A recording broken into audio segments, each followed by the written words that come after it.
Monsieur Loïc dirige une petite usine de fabrication de viennoiseries industrielles. Ses petits pains au lait sont très bons et Monsieur Loïc souhaite aujourd'hui franchir une nouvelle étape. Il veut décarboner sa production.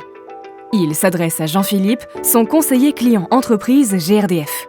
Jean-Philippe lui suggère de souscrire un contrat gaz vert et l'invite à consulter le comparateur des offres fournisseurs du site Énergie Info. Et voilà, simple, non? Simple, petit retour en arrière.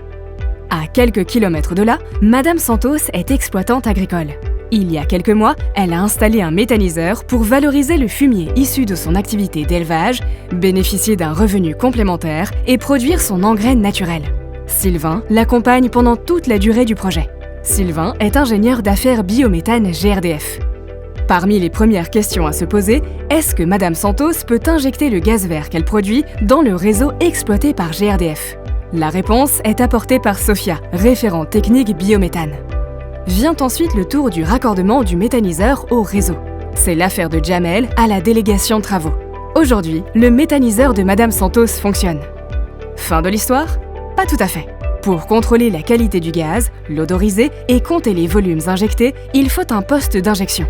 Il faut en assurer l'exploitation et la maintenance. Léla, de la cellule technique gaz vert, s'en charge. Elle n'est pas seule. Vincent ira chez Madame Santos pour vérifier le bon fonctionnement du poste lors de visites de maintenance régulières. Il est technicien de maintenance et sécurité gaz.